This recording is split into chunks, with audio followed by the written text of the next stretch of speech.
সোহরাওয়ার্দীতে রাজীব শাহ নামে এক ব্যক্তি, তিনি একটা মসজিদ নির্মাণ করেছেন। যদিও জায়গাটার কোনোটারই মালিক সে না। এমন কোন জায়গায় নির্মিত মসজিদে নামাজ পড়া যাবে কিনা? আমরা ফেসবুকের সুবাদে অনেকেই দেখেছি যে এটা একটা ভাইরাল বিষয়। রাজীব শাহ সে মসজিদ নির্মাণ করেছে, যার নিজেরই খাবার জোটে না। সে কষ্ট করে কাঠবিড়ালি কি খাবে, বিড়াল কি খাবে, কুকুর কি খাবে, তাদের খাবারের ব্যবস্থা করেছে। তার মানে একজন মানবিক মানুষের যেভাবে মানবিকতা থাকা দরকার, সাধারণ একজন মানুষের ভিতরে এই মানবিকতা আল্লাহ তাআলা তার ভিতরে দান করেছে। তো রাজীব শাহ একজন সাধারণ মানুষ, দেশের সাধারণ একজন নাগরিক। সে একটা মসজিদ করেছে সোহরাওয়ার্দীতে, যদিও জায়গাটার মালিক সে না। এবং পাশেই সে ধান ক্ষেত লাগিয়েছে, অনেক ফুলের গাছ লাগিয়েছে।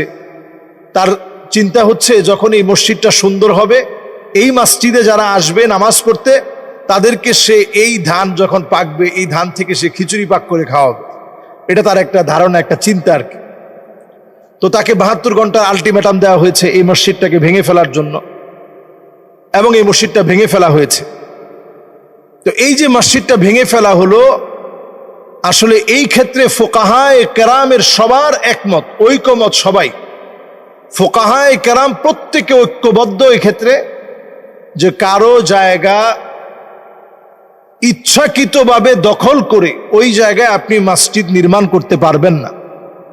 আমরা বাংলাদেশে দেখি মসজিদের জায়গা হয়তো অল্প একটু আছে, পাশে একটু জায়গা বাড়িয়ে ফেলে এরপরে মসজিদ নির্মাণ করছে। ফতোয়া হচ্ছে এই ক্ষেত্রে, হানাফি মাযহাবের ফতোয়া খুব কঠিন। এই ক্ষেত্রে ফতোয়া হচ্ছে যে বা যারা এই মসজিদের জায়গা দখল করেছে তারা গুনাহগার হবে, এবং ইমাম আবু ইউসুফ এবং ইমাম মুহাম্মদের মতে এখানে নামাজ পড়াটা মাকরুহ হবে, অপছন্দনীয়। অন্যান্য ইমাম তারাও ঐক্যবদ্ধ যে এই সমস্ত জায়গায় নামাজ পড়া যাবে না, যেই জায়গাগুলো দখল করে যেখানে মসজিদ নির্মাণ করা হয়। কিন্তু হ্যাঁ, ঠুনকো কয়েকদিনের জন্য, ধরেন একদিন, 2 দিন, 3 দিন আপনি এক জায়গায় পিকনিক করতে গেছেন, ওই জায়গার মধ্যে আপনি হয়তো নামাজ কোথায় পড়বেন, এক জায়গায় আপনারা দাঁড়ায় নামাজ পড়লেন। ওইখানে জায়গা নাই, এক জায়গায় নামাজ রক্ত হয়ে গেছে, ট্রেন থেকে নামলেন, নেমে আপনি একটু নামাজ পড়বেন।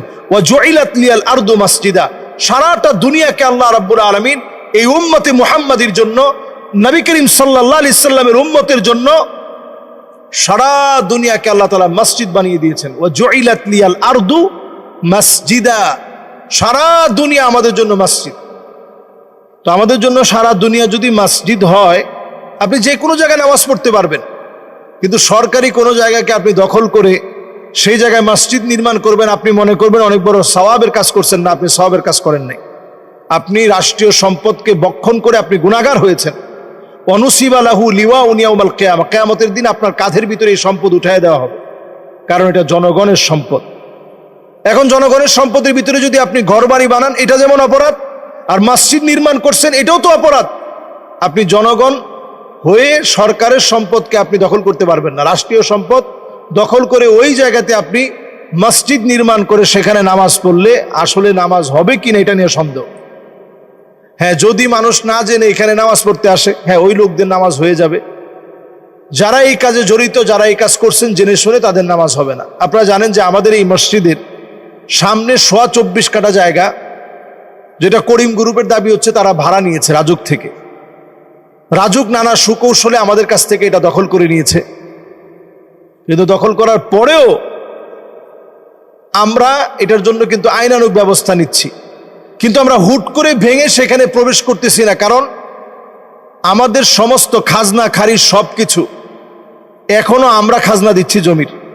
তারপরে আমরা সেখানে যাচ্ছি না কেন? যদি প্রশ্নটা থেকে যায় যে আইনানুগভাবে আমরা ব্যবস্থা নিয়েছি কিনা, এই প্রশ্নটা যেন না থাকে। খাজনা দেওয়ার পরে, জমির দলিল থাকার পরেও আমরা সেখানে যাচ্ছি না। সুতরাং যদি একটা মসজিদে আপনার নামাজ হয়, অন্তত জায়গার মালিকানা যেন ঠিক থাকে। ওয়াকফ করে দিতে হবে বিষয়টা এমন না। এটা আমরা অনেকেই মনে করি ওয়াকফ করে দেওয়া লাগবে। জুমা মসজিদ হওয়ার জন্য ওয়াকফ করে দেওয়া লাগবে এটা শর্ত না। তবে ইদনে আম, যেই কোনো জন বাহির থেকে আসতে পারবে, সেই অনুমতি অথরিটি থাকতে হবে। যে কোনো জন আসতে কোনো বাধা থাকবে না, সে নিরাপত্তা নিয়ে আপনার মসজিদে আসতে পারবে, মসজিদে নামাজ পড়বে, কোনো বাধা নাই। এমন যদি হয় তাহলে এই জায়গায় জুমার নামাজ পড়া যাবে, কোনো অসুবিধা নাই।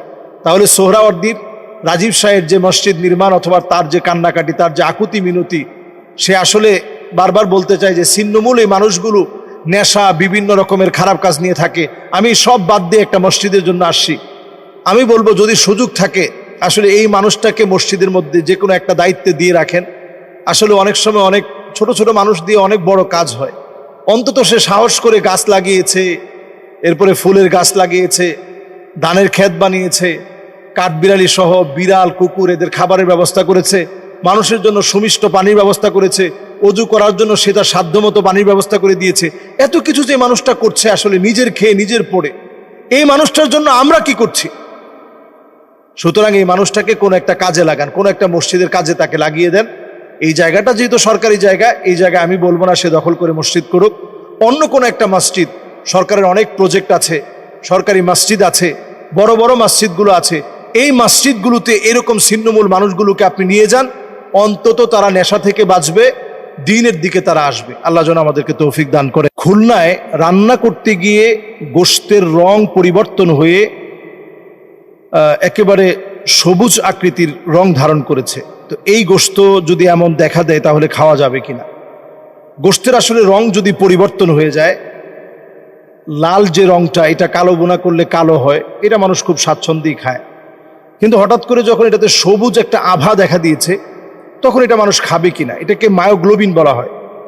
এই মায়োগ্লোবিন বা এই গোশতের রং পরিবর্তন করে ফেলা বিজ্ঞানের দৃষ্টিকোণ থেকে এটা অনেক কারণে হতে পারে। ছত্রাকজনিত কারণে হতে পারে, বিভিন্ন রকমের রাসায়নিক ক্রিয়ার কারণে হতে পারে, মরিচের গুঁড়া হলুদের গুঁড়ায় কোনো ভেজাল থাকার কারণে হতে পারে, কখনো কড়াইয়ের মধ্যে যে আয়রনটা, ওই কড়াইটা একেবারে নতুন হওয়াতে ওই আয়রনটা গোশতের সঙ্গে লেগে এটা তৈরি হতে পারে।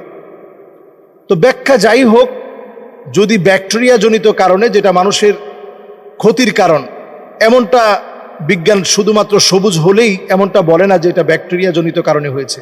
যে কারণগুলো বললাম উপর উল্লেখিত যে কোনো একটা কারণে হতে পারে।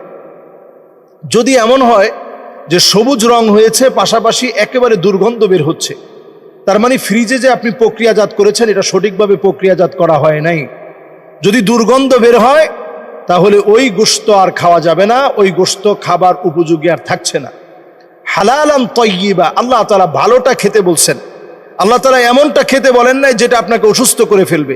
তাহলে হালালান তয়্যিবা, শুধুমাত্র ভালোটা আপনি খাবেন, যেটা খেলে পরে আপনি অসুস্থ হবেন না ওইটা আপনি খাবেন। যদি এরকম রং পরিবর্তন হয়ে যায় মায়োগ্লোবিনের কারণে অথবা ব্যাকটেরিয়ার কারণে অথবা অন্য যে কোনো কারণে, রাসায়নিক যে কোনো বিক্রিয়ার কারণে, যেটা হয়তো আপনাকে অসুস্থ করে ফেলবে, তাহলে ওই জাতীয় গোশত খাওয়া দরকার নেই। এখন যদি দুর্গন্ধ না হয় এটা আপনার জন্য হারাম না, আপনি হালাল, আপনি খেতে পারেন। তবে দায়িত্ব আপনার, আপনি দেখে শুনে আপনি খেলেন, এরপর আপনি অসুস্থ হয়ে যাবেন, এটা ইসলাম চায় না। ইসলামের একটি বক্তব্য হচ্ছে লা দরার ওয়ালা দরার ফিল ইসলাম, আপনি কোনোভাবে ক্ষতিগ্রস্ত হবেন এটা ইসলাম চায় না। ক্ষতি থেকে বাঁচার জন্য আল্লাহ তাআলা আপনাকে হালালান তয়্যিবা, ভালো ভালো খাবার দিয়েছেন। সুতরাং এই জাতীয় ঘটনা, খুলনার যে ঘটনাটি ঘটেছে, এটা আমাদের জন্য একটা সতর্ক বার্তা।